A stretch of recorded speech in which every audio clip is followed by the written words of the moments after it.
chalk seems Maybe to... I should use this. She just used it, actually. I Oh, think the it's chalk this. should go fine on it. When Raphael Flaudrer was speaking last week, he would...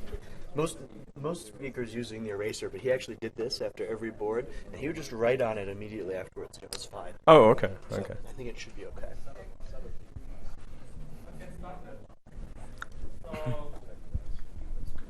Freddy telling us about scattering amplitude. All right. Well, thank you very much to the organizers for inviting me to this beautiful place, my first time here. And I'm also very happy that we're going to be talking about scattering amplitudes, even though last year TASI was mainly about scattering amplitudes. So when Joao said that the motivation, part of the motivation for discussing conformal field theories was that David gave a lecture, a sequence of lectures last week, I would say that the motivation for studying scattering amplitudes is that a whole TASI lecture or a whole TASI course was dedicated to scattering amplitudes last year.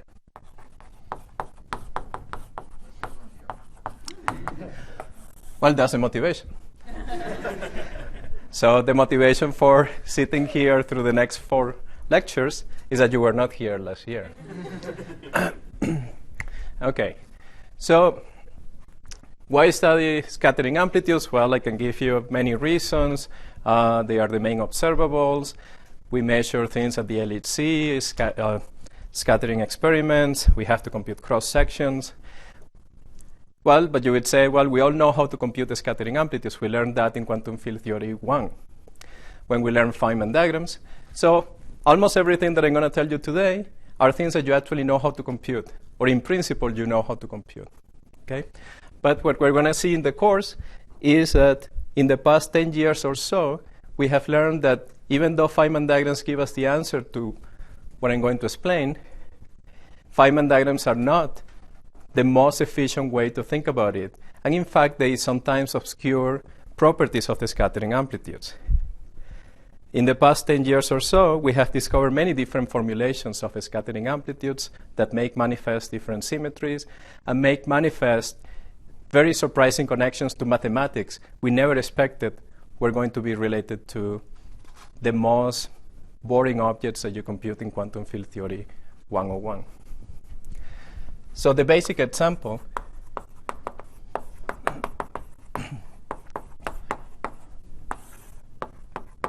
for these lectures, well, you can guess what it's going to be. It's exactly the theory that Joao was talking about. It's going to be a UN gauge theory.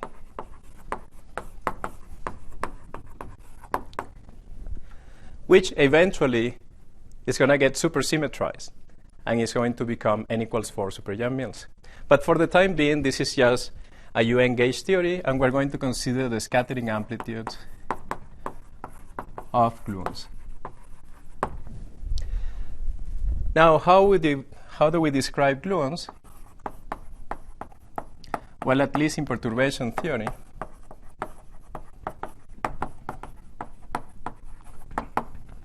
okay, we pretend that they are asymptotic states. Of course, they aren't, but let's just pretend. And then they are described by momentum vector, a polarization vector, and the notation here is a little funny, but I'm using different different fonts. Okay, so here, using this, I don't know, I think this is Romans. So this index goes from 1 to n squared, and this is going to be the color index. So gluons will come in n squared varieties, and they are related to the n squared generators of UN. So we have polarization vectors, of course. We take the polarization vectors to be transverse, and we're going to start studying the scattering amplitudes of n gluons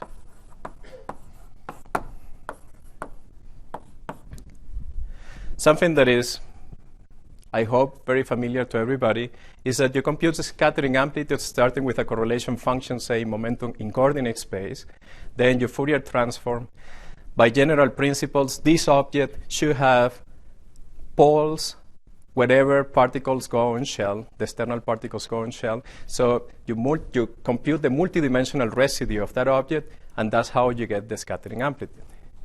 Now, a consequence of starting with a correlation function in coordinate space is that the correlation function has to be translation invariant.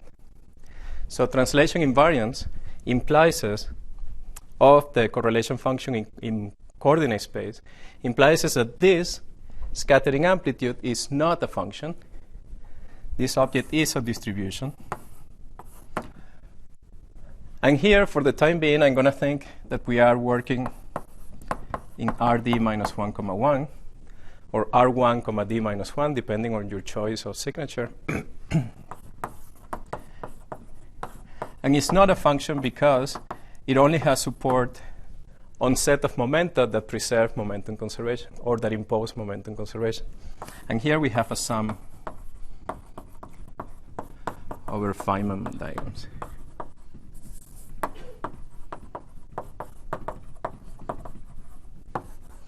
Okay. And this is the thing that you know how to do. Okay? Now,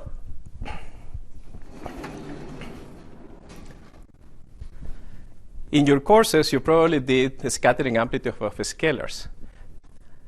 And you probably didn't do the scattering amplitude of gluons, at least for more than 4 particles. And part of the reason is that all this structure, the color structure and the polarization vectors, make the computations incredibly complicated. So people have developed techniques to simplify the problem using the idea of divide and conquer. So we're going to divide the problem by using something that is called the color decomposition. So what's the idea? Well, in Young-Mills, or in gauge theory, we know that gluons interact, or the interaction vertex, say the 3-particle interaction vertex. Of course, it has several structures, but the color structure of the interaction vertex is something of the form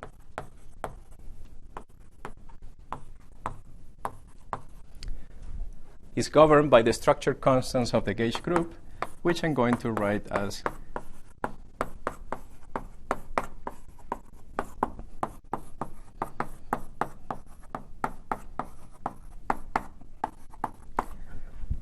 well, this looks like a funny way of writing it. Of course, it should be trace of the generator TA1 and the commutator of the generators TA2 and TA3. But you're going to see why I decided to split it up and write it as different traces. Okay? Good. So now, considering a simple example, in order to understand why this is useful, let's consider the following Feynman diagram for the interaction of 4 particles, 4 gluons. So we have 2 interaction vertices. Now, we can sit here and write the whole contribution to the 4-particle amplitude coming from this Feynman diagram, okay, with all the kinematic factors and everything perfectly, but that would take us the whole lecture. So instead of doing that, I'm going to concentrate only on the color part and let you, as an exercise, fill up the rest, okay? So the color part is going to be what? Well, according to Feynman, we are supposed to sum over all the possible particles or all the possible structures that can go from here to here. So if this interaction vertex connects gluons 1 and 2 with an internal gluon B, we are supposed to sum over B from 1 to n squared, and then connect that at this vertex with gluons 3 and 4. So as I said, this is just the color part of the Feynman diagram. So it would be this times kinematics.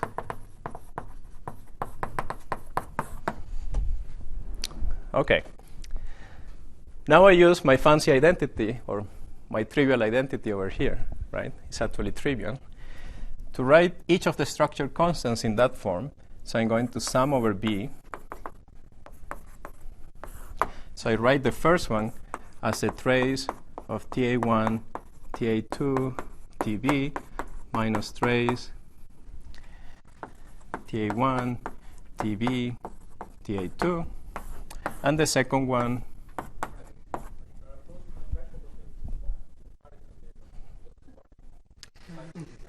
okay. Okay, warning, reaching levels. Okay, very good.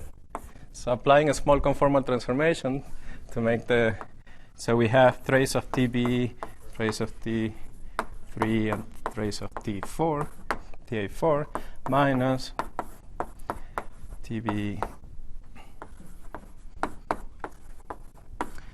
So that's good. I thought I had made a mistake somewhere, but okay. Now we use another deep identity of UN, which is the following: is a completeness relation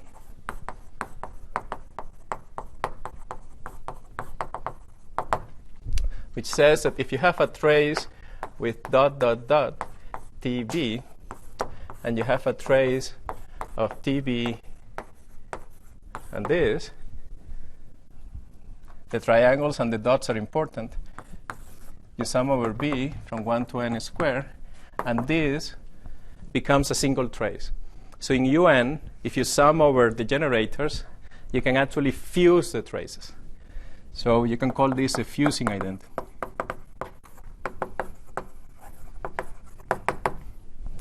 So you get trace of dot dot dot. Okay, very good. So now we can use that identity here and see what happens.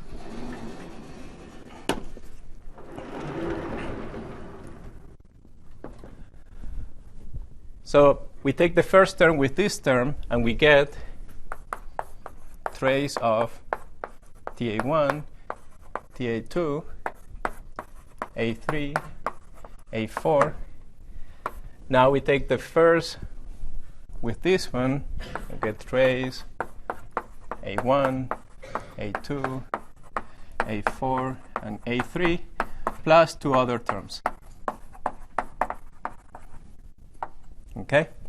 So I hope I've convinced you with this simple exercise that when you have three-level diagrams, any three-level diagram, not only for 4 particles, but for any number of particles, you can play this game over and over again. And every time, you can fuse the traces. And you do it until you get a single trace. Now, that's going to happen for every single Feynman diagram. So a single Feynman diagram, as you have seen here, can contribute to many different traces. Okay? So this particular Feynman diagram contributes to 4 different orderings of labels inside the trace. Now what I'm going to do is to say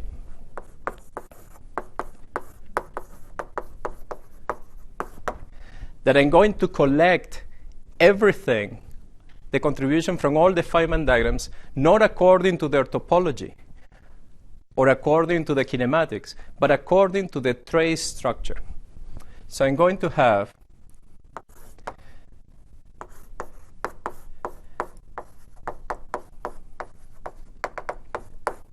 a term that comes from collecting everything that contains or contributes to this particular ordering from A1, 2, up to AN. And I'm going to call this, note the change in notation. So this was calligraphic A, and this is a standard A, okay? Maybe Times Roman or something. So you have 1, 2, up to N. So this is called a partial amplitude. And the reason is that this is not the complete amplitude, because now you have to sum over other trace structures.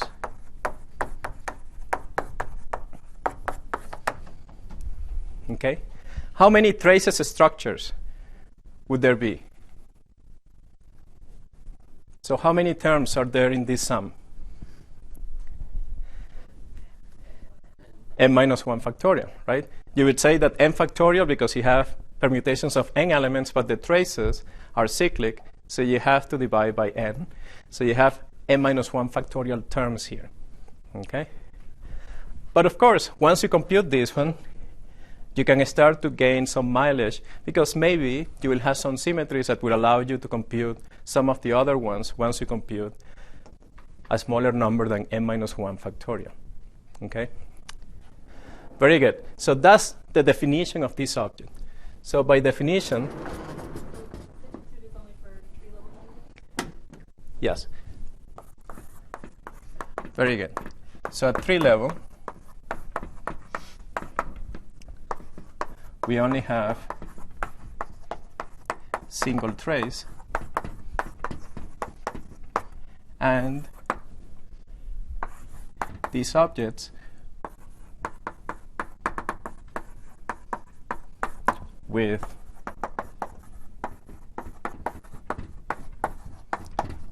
W a permutation modulo cyclic is called a partial amplitude.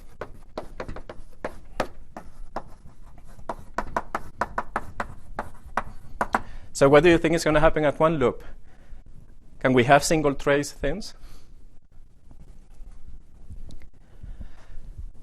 Yes, we're going to have single trace objects, but we will also have double trace objects. Okay.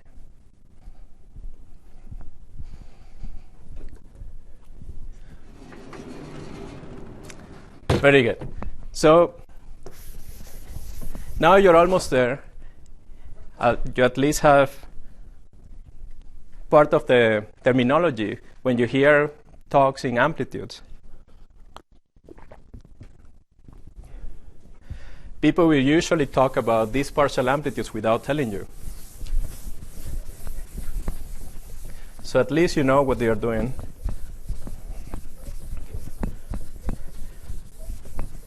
Or at least the definition of these objects. But now we have to keep working and do kinematics. Why do we have to worry about kinematics? Well, the reason is that we have k vectors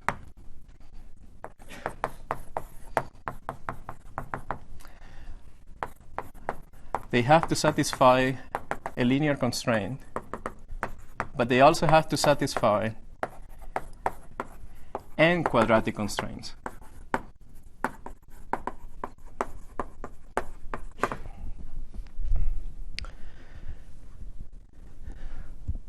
Well, writing functions that depend on variables that have to satisfy quadratic constraints will very likely obscure properties of the object. It's very easy to find examples. I'm sure you have come across examples of objects that when you write in certain number of variables, in certain variables, and the variables satisfy a constraint and you don't impose it, the object doesn't look nice. For instance, if you try to solve, well, the standard example is, say, you try to solve the hydrogen atom and you use coordinates where, say, Cartesian coordinates. So things will look ugly, right? Or imagine that you try to solve exactly some classical mechanics problem on a sphere and you use also Cartesian coordinates subject to the constraint that the x squares add up to the radius of the sphere. So the answers will not look nice. So we have to find a way of getting variables where these constraints will be either linearized or they will be automatically satisfied. So it turns out that this is actually possible or is convenient, or there is a nice representation in d equals 3, 4, and 6. In dimensions 3, 4, and 6, there is a very nice way of representing these objects. For the time being, or for today, we're going to concentrate on d equals 4. So in 4 dimensions, this goes by the name of the spinor helicity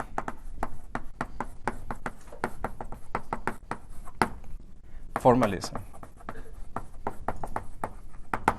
Okay? And the idea is very simple. You just collect the Pauli matrices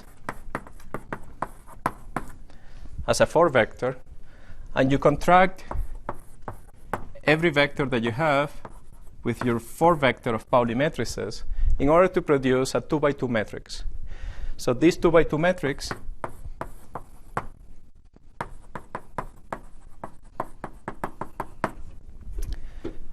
has a very, if you haven't seen it before, it looks like a very awkward notation for the components.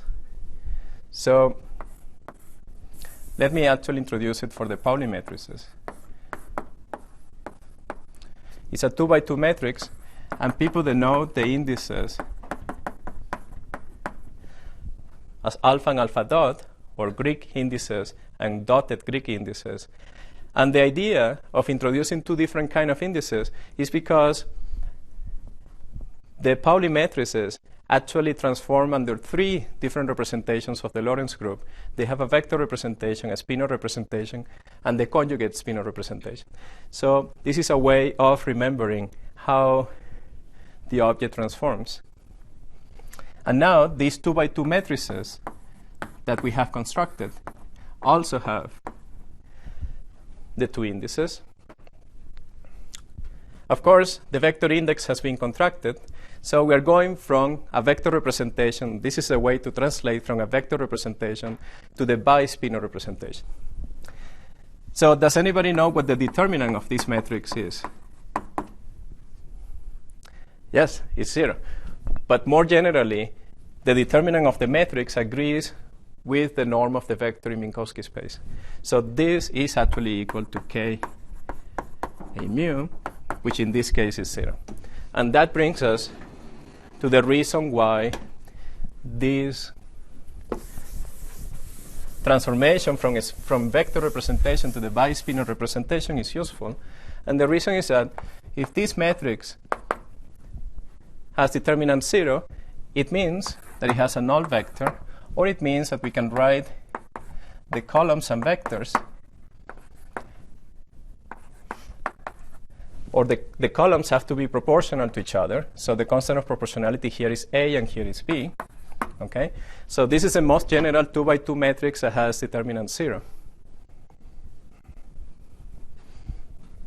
Okay? Is that clear? The most general 2x2 matrix with 0 determinant can be written in this form. Now, this is not quite the way we're going to follow the notation, because it doesn't make manifest the fact that this object should transform in the bispinor representation. So the way we're going to denote the entries is as follows. We're going to introduce a spinor for each particle. So here we're dealing with particle A, so there is a spinor A that has an index alpha, and there is a spinor, a conjugate spinor, that has an index alpha dot. Now you can see that they are the corresponding AX, BX, AY, and BY. Okay? So now for each particle, we have to give, instead of a vector, you're going to give me now a pair of spinors.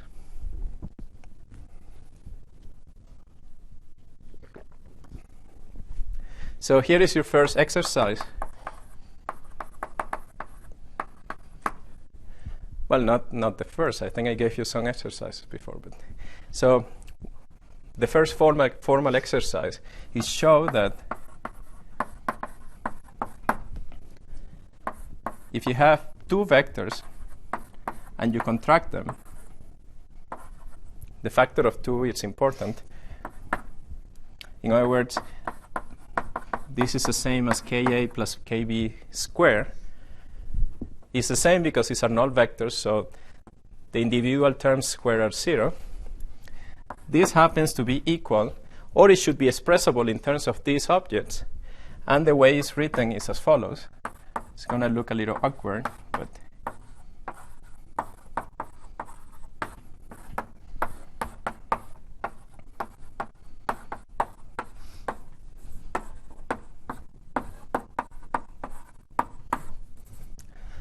Well, epsilon and epsilon tilde are antisymmetric matrices, 2 by 2 antisymmetric tensors. And these objects are the basic SL2C invariant objects.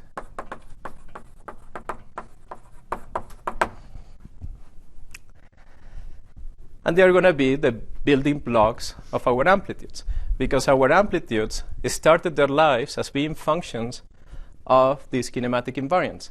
But now they will be functions of these other kinematic invariants. So we should give them a name. Okay? So we can discuss by both what names we're going to give, but since I'm giving the lecture, I can choose the name. So the name for this is going to be, this is actually an inner product, just as much as this one was. So we can choose a notation for the inner product to be AB. Now this one, we cannot use the same notation. We have to find a way to distinguish it. So as good as any other notation is that square bracket. So don't confuse it with commutators. This is just a notation for this particular inner product. OK. Very good. Now, if we were dealing with the scalar particles, we would be done.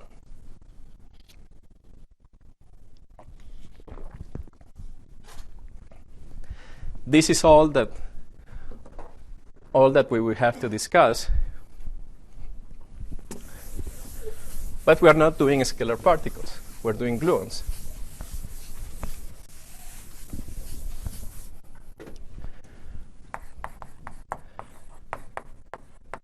So gluons in 4 dimensions, actually any massless particle in 4 dimensions, the representations, they are representations of the Poincare algebra or the Poincare group, and they are classified by something called helicity.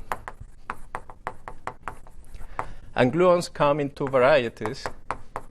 They can have plus or minus 1 helicity. Okay? How about gravitons? They will have helicity plus minus 2. So sometimes people call the absolute value of the helicity, they call it the spin. It's not really a good name because there is something else that is called the spin. But given that we have, or we believe that CPT is a symmetry of nature, so every time we have a theory with particles with a given helicity, we must have the particles with the other helicity as well. So it's good to talk about them as a single object, even though from representation theory, you could very well imagine having a theory that only has particles of helicity plus 1 or particles of helicity minus 1. So how can we tell? Well, polarization vectors are the ones that are supposed to tell you. So if you have a polarization vector, polarization vectors will be different depending on the helicity. And now what I'm going to tell you is what happens if the helicity is minus 1 and you contract the polarization vector with the Pauli matrices to make a 2 by 2 matrix. This object is going to be the following. Of course, it has to depend on the particular particle we're dealing with. So this is for particle A. So we have the particle index, and the object has to satisfy the property I mentioned over there, that it has to be transverse, so it has to dot to 0 when you contract it with Ka. Okay? That already gives us a hint. If we want something like this to be 0, we have 2 options. Either we make this equal to 0 or we make this equal to 0. These objects or these inner products are antisymmetric. So if A happens to be equal to B, if lambda A happens to be equal to lambda B, you get 0. Or if you get lambda tilde A to be equal to lambda tilde B, you also get 0. Okay? So we can satisfy the transversality constraint by saying that the lambda part of this object, of course, this object is also defined to be null. So it also has a lambda and a lambda tilde representation, or a bispinor representation of the same form. So we can choose this one to be lambda. And there will be something else here, which I'm going to try my best attempt at drawing at zeta. But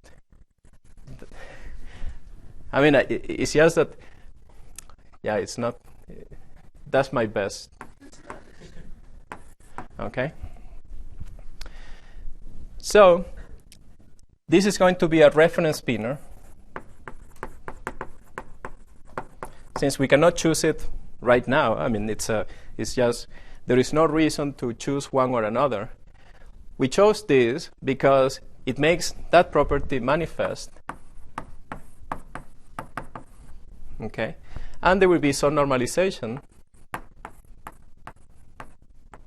Sorry.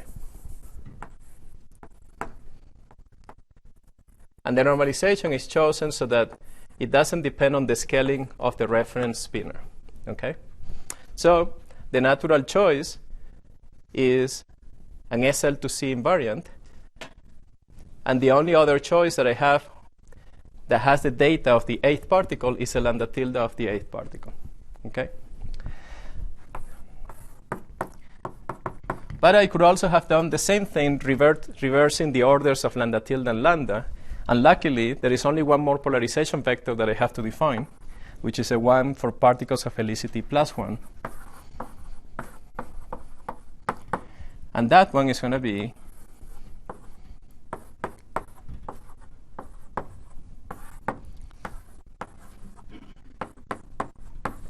something of this form.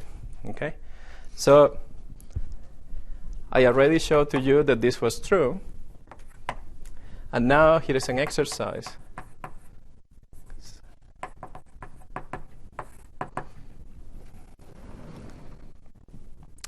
Is the following. Show that a change in the reference spinor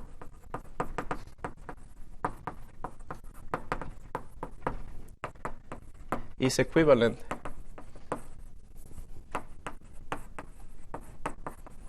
to changing the polarization vector by a quantity proportional. Let me put here the index A. I put the index mu up. Proportional to the momentum vector of that particle. Okay? So that's actually great, right? Because we know that this is a redundancy we have to mod out by. In other words, the amplitudes must be invariant under this replacement. But if the choice of reference spinors, is equivalent to this, then this is a valid representation of our polarization vectors. Okay. Now, something that nobody asked, but you could have, is that the number of degrees of freedom they don't quite match here. A null vector in 4 dimensions has 3 degrees of freedom. And these objects, this one has 2 degrees of freedom and 2 degrees of freedom. So we have 4. Okay? That means that in order to define a momentum vector, we can use equivalence class of spinors. Okay? And the equivalence class is the following. If you have 2 spinors, somebody gives you these 2 spinors, you say, no, I don't like them for whatever reason. I want to choose to rescale the first one that you gave me by a non-zero quantity, non-zero complex number Ta. But then you have to rescale the other one by the inverse of that one. And this equivalence relation tells you that the momentum vector that you construct is invariant. Are the polarization vectors invariant under this transformation? No, they are not invariant. So this transformation actually corresponds to a little group transformation.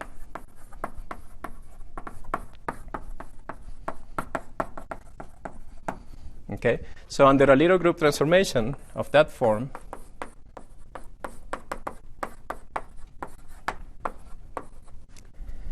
I'll let you see what happens to the polarization vectors. So you should figure it out. While they scale. And we don't have the mu's now because these are 2 by 2 matrices. Okay? So I want you to figure this out in the time it takes me to erase some of the blackbirds.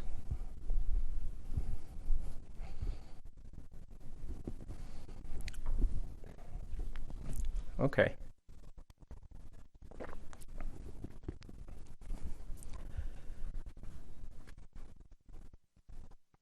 So and this lecture goes until 12, right?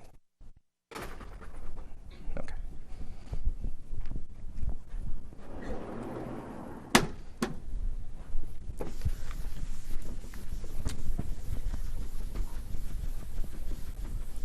Okay. So much for kinematics and definitions. So let's actually try to determine some amplitudes. So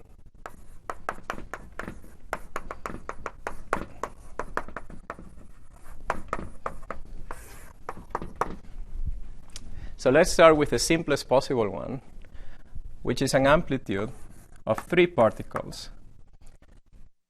And we're going to assume that the first particle has helicity -1. So now the helicity is going to be denoted. This is going to be the notation. So I'm going to have the particle index and the helicity. This is a shorthand notation for a lot of things. For the spinner, the conjugate spinner, and the helicity. Okay, so every time you see something like this, what it really means is this. Okay. So now it's clear that if I give you the helicity and the pair of spinors, I don't have to give you anymore what the polarization vectors are. You already know what they are. Okay. So all the data that you need to compute an amplitude is this. I don't even have to give you the color index of the gluon. And the reason is that we're only computing partial amplitudes. We're not computing the full calligraphic A. Okay? So this is the coefficient of trace of A1, A2 times A3 in an amplitude where gluon 1 carries negative helicity, gluon 2 negative helicity, and gluon 3 positive helicity. And what is the answer? Well, the answer is uncoupling constant. And I'll tell you what the answer is.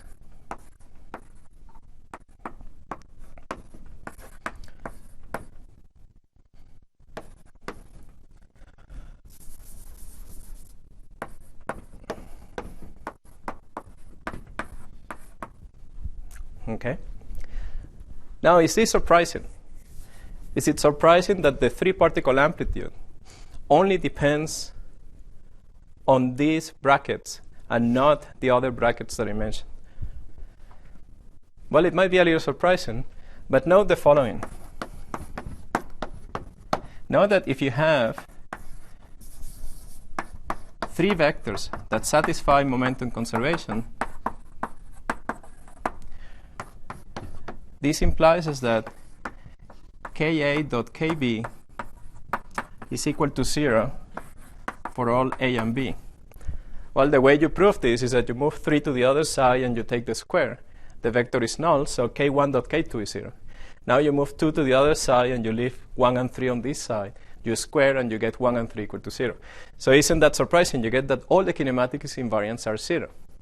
And that's why you learned in quantum field theory that massless particles cannot possibly decay, or they cannot possibly scatter to produce 2 to produce just a single one. Okay? Now, why did I write something that was non-zero here?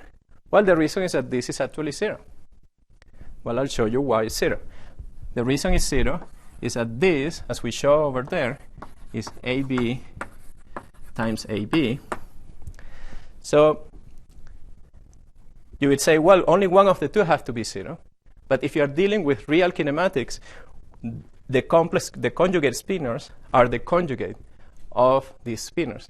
So if this is 0, this is also 0. So for real kinematics, both of them have to be 0.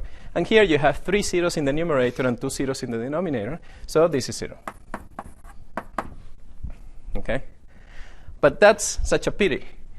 This object looks so beautiful. It has so much structure. It even knows about the helicity, right? Check the helicities. So if you rescale particle 1 according to the rule that I gave you there, you're supposed to get an object that transforms as follows. If you did particle 1 by T1 and T1 inverse and the 1 tilde, this is supposed to go to T to the minus 2, 1, A, lambda 1 tilde. And I hope this one does it. Does it do it or not? No, it doesn't do it. And the reason it doesn't do it is that I'm probably using the wrong formula. So did you check what happens here? What is it? Minus 2 times the helicity.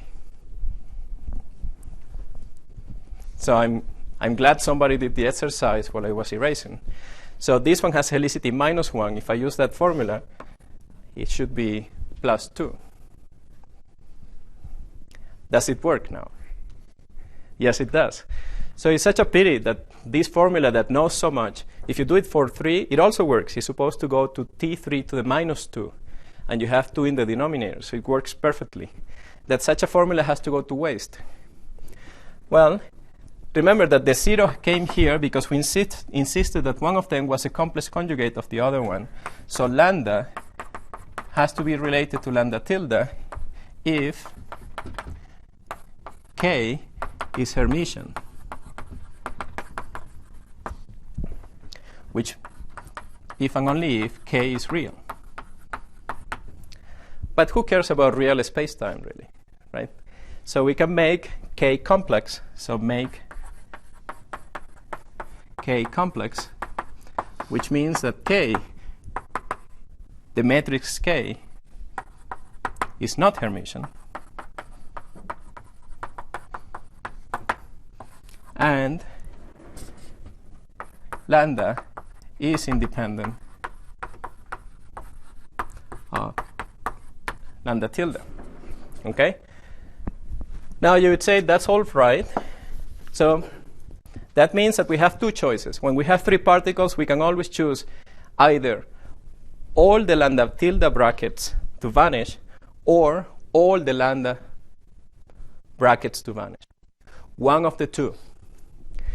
Now we are like in conformal field theory. Somehow Lorentz Poincare invariance and translational invariance here imply that the function can only be a function of one of the brackets or the other ones. These transformations, which are like the scaling dimensions, are fixing completely the 3-particle amplitude. But you would say, wait, why didn't you write this? You could also have written this object.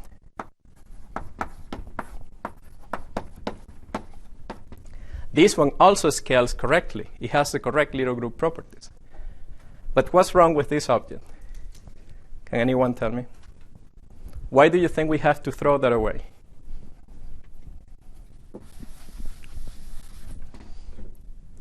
Well, we are crazy, but not that crazy. If we complexify momenta, both things are completely fine. But we also want to go back to the correct answer once we go to the real slice of complex momentum space. So once we go to the real slice, every bracket that you see goes to 0. And as I said, this one has a 0 cube and 2 zeros in the denominator. So it goes to 0 as it should. And this one blows up. So this solution is unphysical. So we have to throw it away. Okay.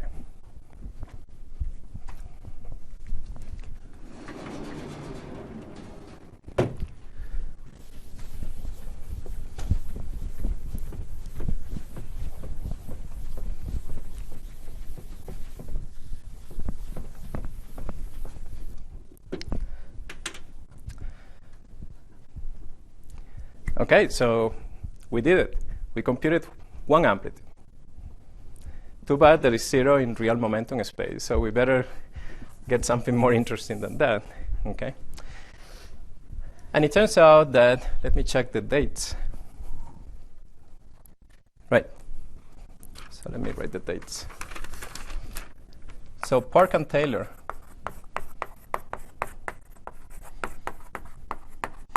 decided to take the challenge and use this spinor helicity formalism to compute things that were useful for the Tevatron. I mean, this is 85 after all, right? So in 1985, they decided to calculate the 4, the 5, and the 6 particle amplitudes in the following helicity configurations. So they chose, let me write the 6 particle amplitude. Well, I'm being lazy now. You see, every time I'm removing more structure. From here to here, I removed the lambdas and the lambda tildes, and this was left. And now I'm going to remove even the 1, 2, and 3, and just write the signs, okay? So what do I mean by this? I mean the partial amplitude where particle 1 has negative helicity, and so on, okay? So they computed this one, and they got 0. They computed this one, and they got 0. Then they went on and said, okay, so let's change 1, and they also got 0. And they changed 1 here, say this one. Of course, they also got 0. And they get 0 because a parity transformation sends this one to this one. Okay, so if this one was 0, that one also had to be 0. So that was not surprising. This one was more surprising. Okay. Now you see that, and then you say, maybe if I put another plus, I'll also get 0 after all. But it turns out that the next case, where you have some minuses and 1 and 2 pluses, is not 0. Okay. So here, the same thing. You have all pluses, and only 2 particles are minuses, and these ones are non-zero. Okay? In the interest of time, I'm going to jump from 6 to m particles. Okay? So they calculated these amplitudes in 85, and they found that this paper has, I think, 14 pages, and only 3 pages are of text. What do you think the remaining pages are? Yes? The answer. So, and that answer ends up collapsing dramatically once you use these spinor helicity variables. And after seeing that miraculous compactification of the answer, they decided in 86, they made a conjecture for what this amplitude is in general. Okay? So without any hope of actually checking it, because already the 6 particle amplitude was too complicated to, I mean, it's incredibly complicated in their calculations. So the answer ends up being equal to, so if this is particle I, and this is particle J, and the rest are pluses, the answer ended up being this.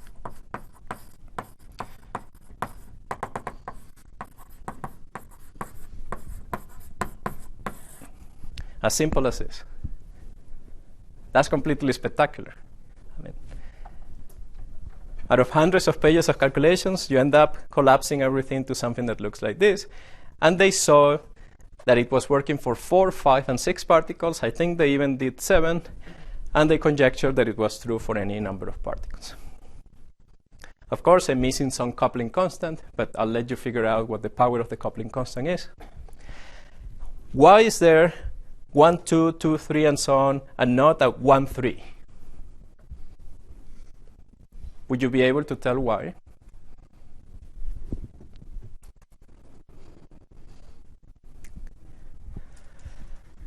Well, if there was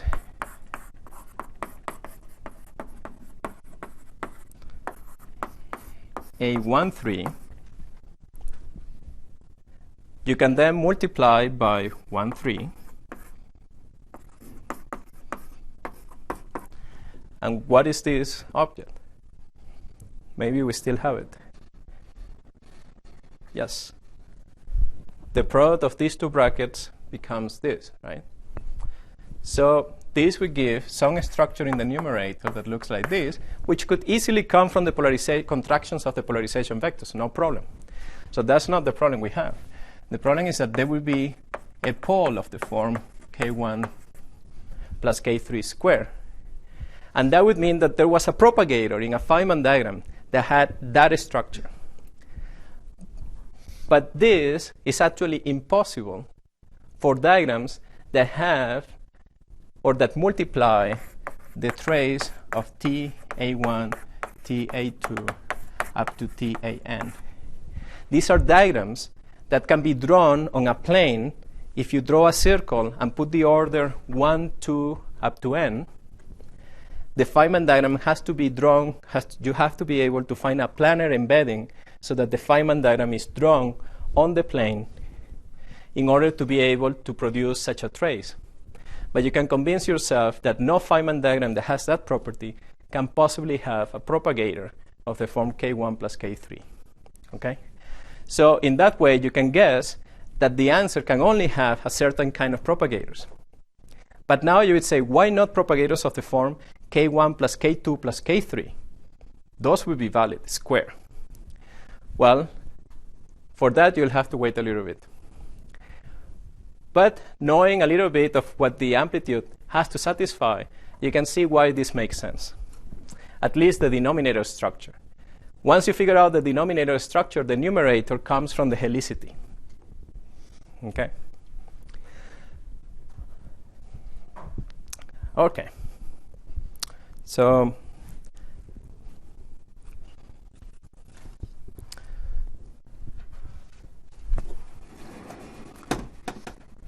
of course, a subject doesn't evolve if you don't have visionaries, right? So sometimes all it takes is one person plus 10 years, but sometimes all it takes is one person and then another one who rediscovers what the person did. But here the visionary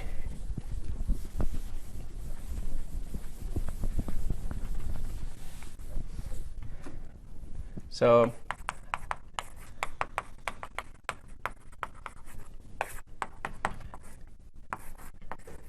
is Nyira.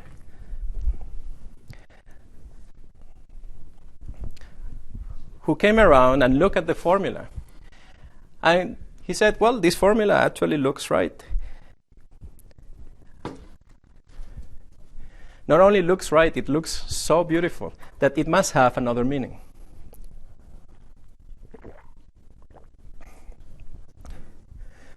So in the year, so Nyira did it in the year 88. In 88, only 2 years after that, after the conjecture was made, Nyira said, well, this formula is begging for a new interpretation.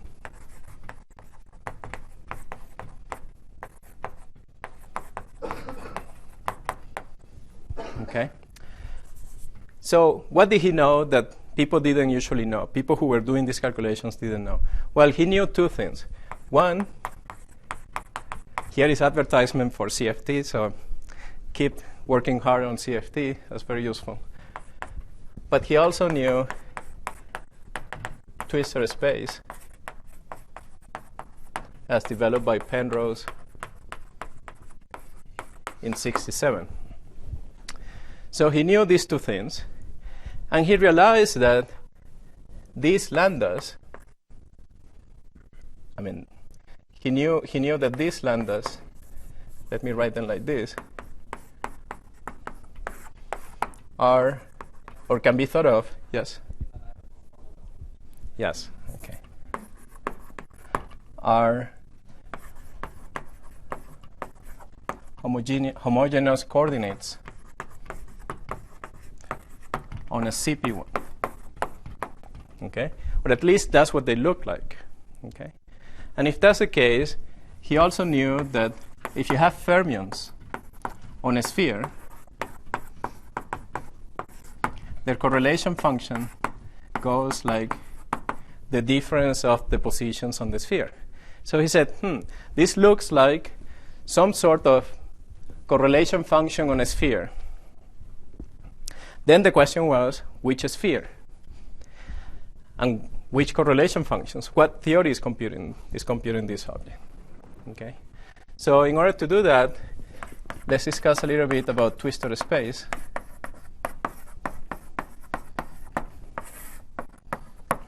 Okay. So what's the idea? Imagine your Penrose, and that's hard to imagine. I mean, it's even hard. But just for a second, let's imagine your Penrose, and you come out with this idea that you become obsessed with two things. He also became obsessed with two things. He became obsessed with complex numbers and CFT and conformal transformations. So the way he became obsessed with conformal transformations was becoming obsessed with null rays or null particles. He was way ahead of his time. In the 60s, when people were obsessed with massive particles, because that's all there was, okay, you were discovering hadrons all the time. Every day there were new hadrons. They were all massive. And the only massless thing that we knew at the time was a photon. So the photon was considered kind of an exception. So it was a kind of a strange thing in nature. Instead, Penrose thought that what you had to do was actually to think about null rays in space-time as the fundamental objects.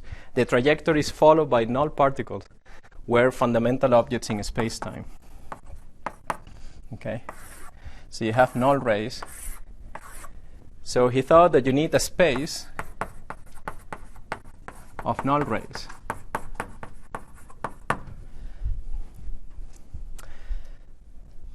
So how do you describe a null ray? Well, to describe a null ray, you choose a particular time, okay, maybe now, okay, or now would be equally okay.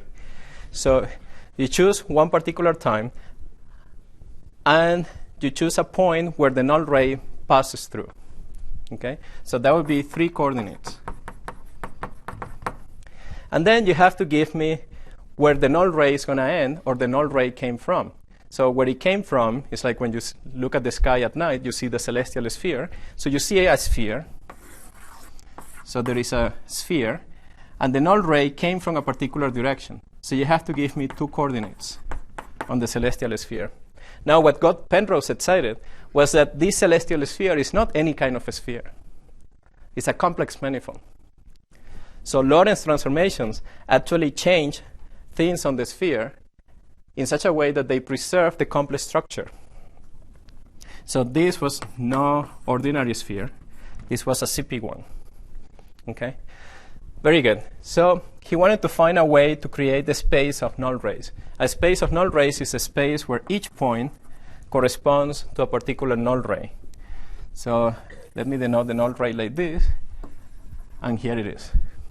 Okay? Very good. So what do you do with that? Well, you say, well, what could this space be? Well, this space is clearly something that is 5-dimensional.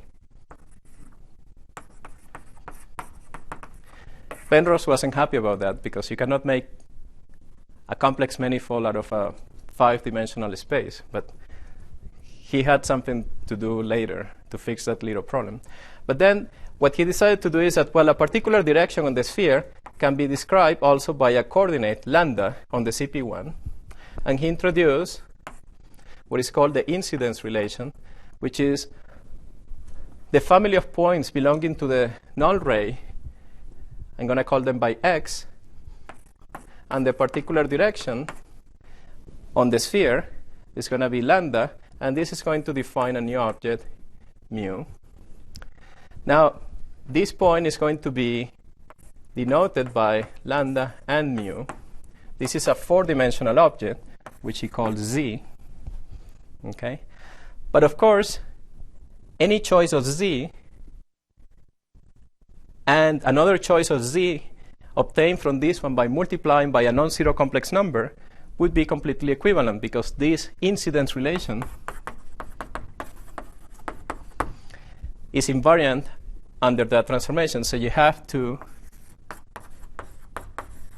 define this equivalence relation where T belongs to C star. Okay? And that's how this space was born.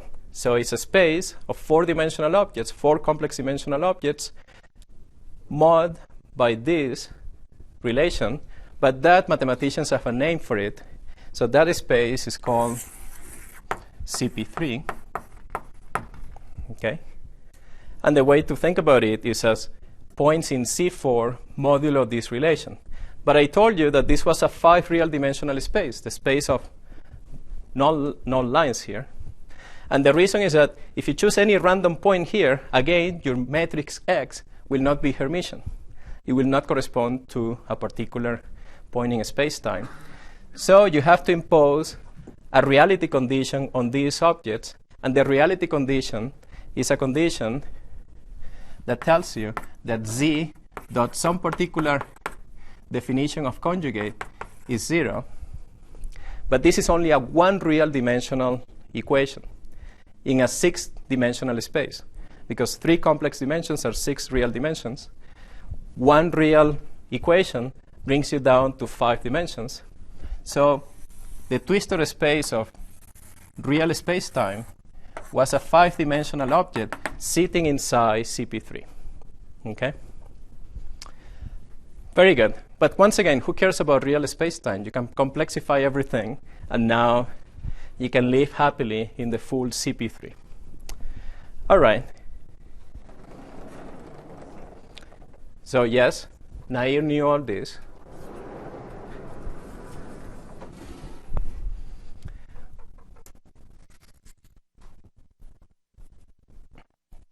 So he conjectured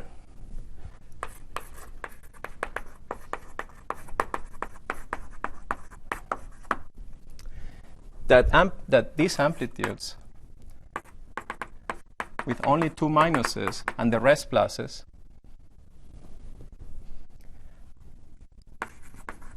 are correlation functions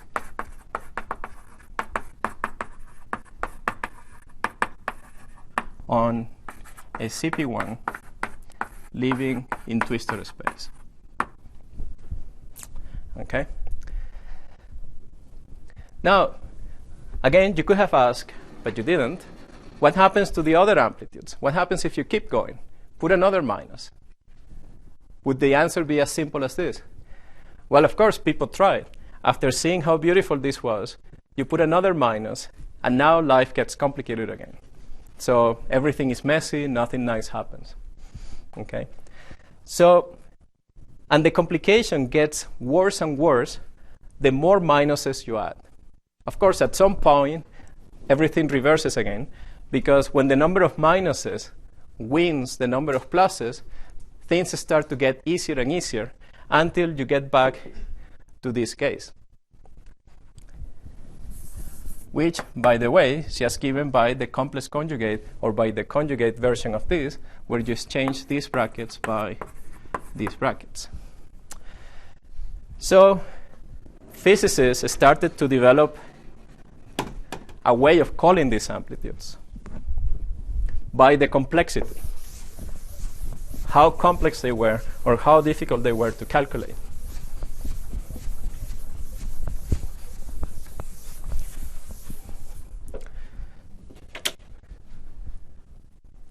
So the simplest kind, yes?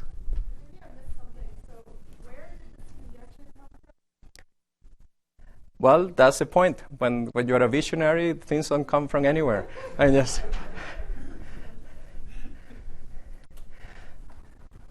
in fact, we're going to find that the conjecture is not exactly right. I mean, it was fairly close, but let's continue for a little bit, and then you're going to see what happens.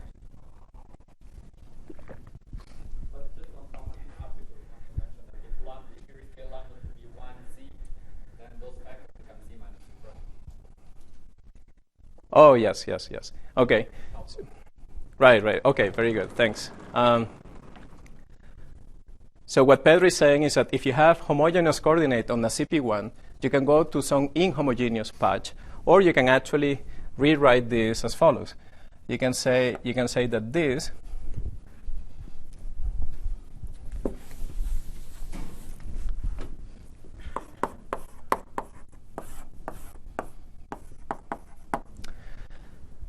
can be reparameterized in this form, okay? And then you can show that the determinant, or this angular bracket of AB, becomes nothing but TA times TB ZA minus ZB. Okay? Okay, good. Very good.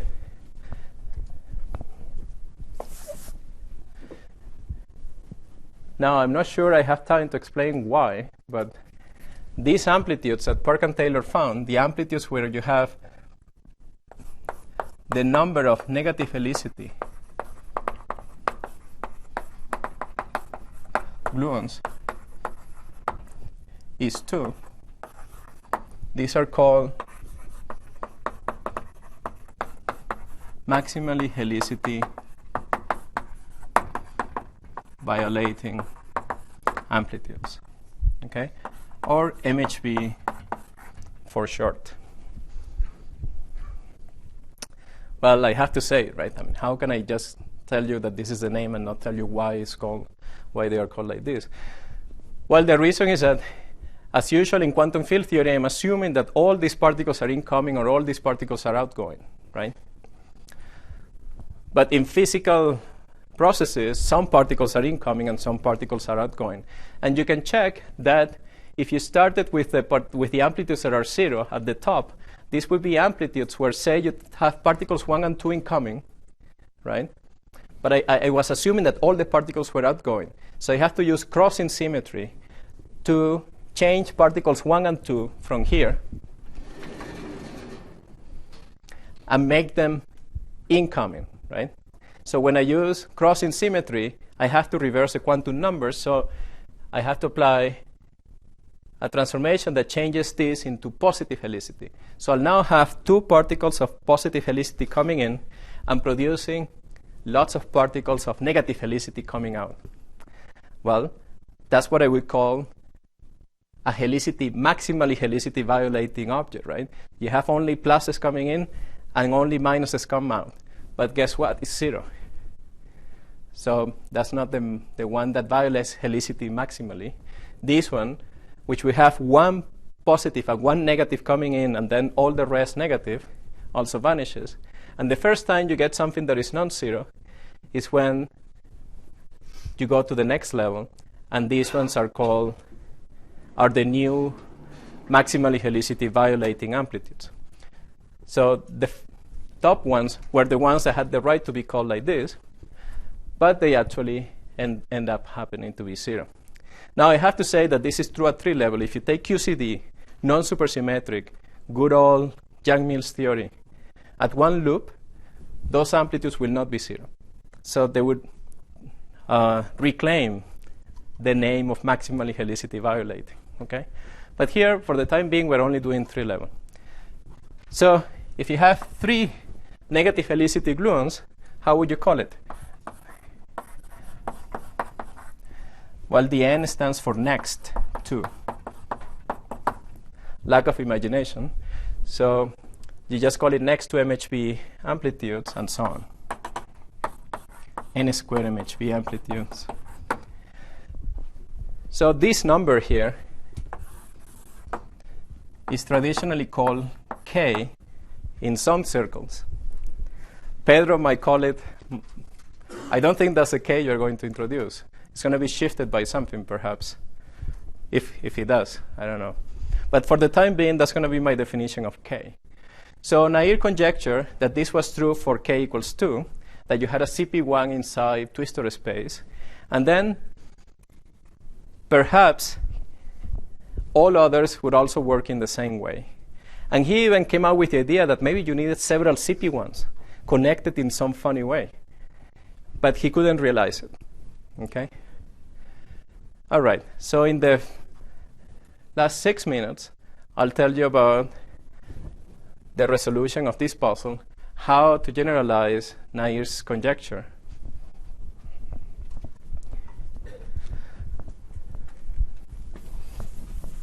Let's see. I have a blackboard here. Yes. Okay. And that had to wait, as I said. Sometimes developments take a visionary and many years. So the next breakthrough came in 2003, when Witten decided to look at this and say, well, it's certainly true. That looks pretty much like a sphere in CP3, inside CP3. And CP3 looks like twisted space.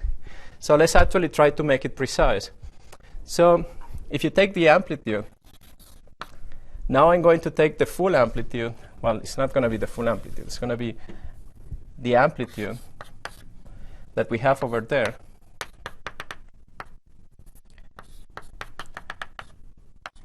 The same amplitude that Nyira considered, but now dressed with momentum conservation. Okay?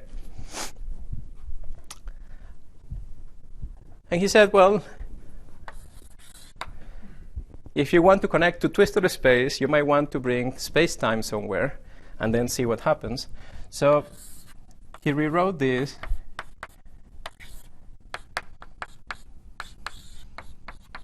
as follows.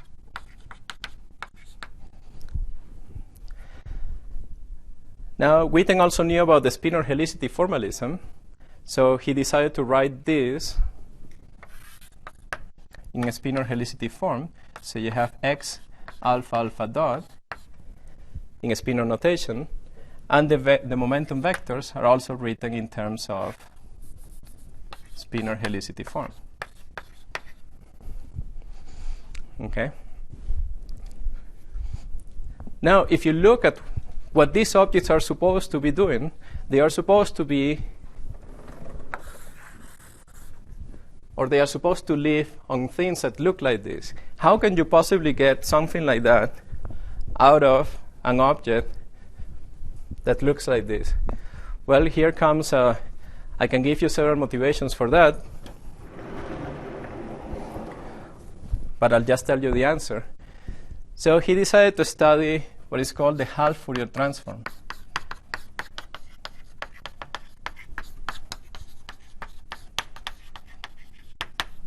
He said, well, the incidence relation has a lambda, but it doesn't have a lambda tilde. So why don't we get rid of lambda tilde? How can we do it? Well, let's change lambda tilde by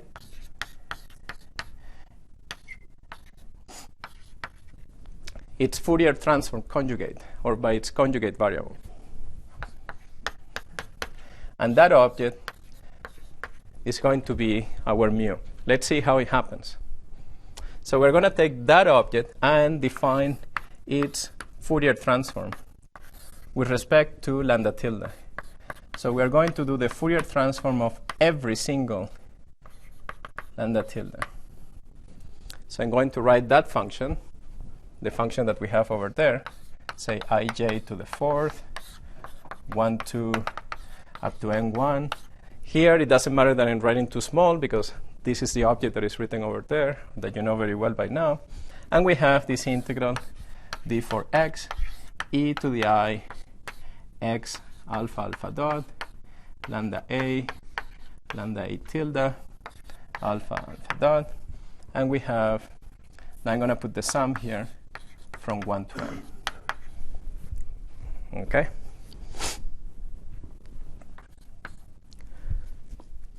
Now, in this formula, I want the exponential with, oh yes, thank you so much. Yes, this is supposed to be the Fourier transform, so I'm supposed to introduce the conjugate variable. So here there is mu a alpha dot, lambda alpha dot a tilde. Now, the integral, each integral over lambda tilde is an integral of the form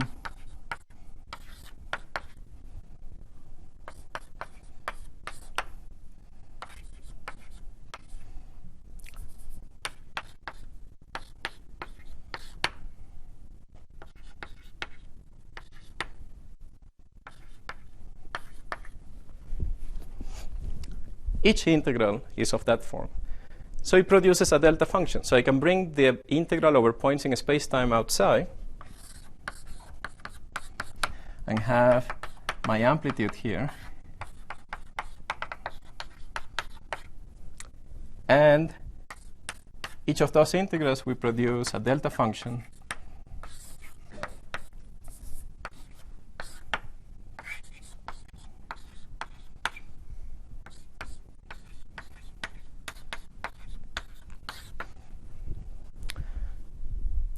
that gives rise to this formula. So this is how the amplitude actually looks like in twistor space, and it shows that the new dependence, each amplitude, depends now on n twistors. These are called twistors. That's why it's called twistor space. So it's a space of twistors. So each amplitude depends on n twistors, and the n twistors are constrained to satisfy this relation. So the n twistors are supposed to be all of them localized. Well, I didn't tell you that. I'll tell you tomorrow. But they are all supposed to be localized on the sphere corresponding to this point in space-time, but not any sphere. Well, actually, we didn't realize that it was any sphere. It was actually all possible spheres, because you had to integrate over all points in space-time. So this is a formula that will allow us to go and generalize Nyira's idea from k equals 2 to any k. Okay? So I'll stop with this formula today. And this is the key that will allow us to generalize the construction for any k. So this, again, this is for MHP, or k equals 2. Okay? And tomorrow we will generalize to any k. Okay, thank you.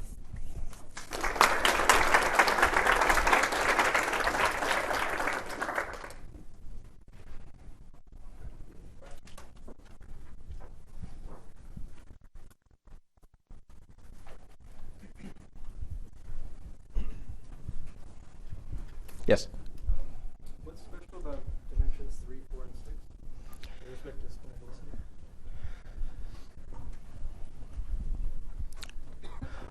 Well, things get actually more and more special the lower you go in dimension. So in dimension 6,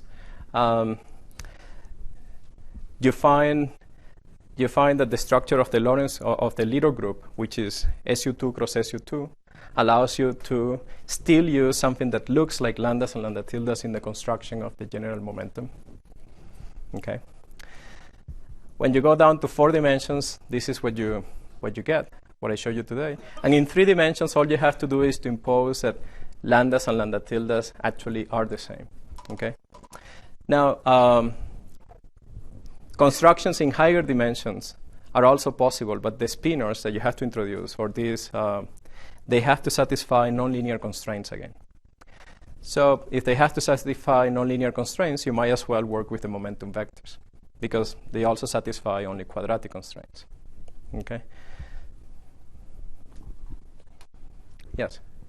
5 dimensions can't be analogous. Yes, that's right. Yeah, but there is nothing special about 5 dimensions.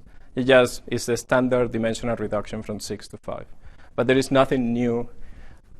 No new structure appears, or nothing special happens when you go from 6 to 5. So you better start with 6.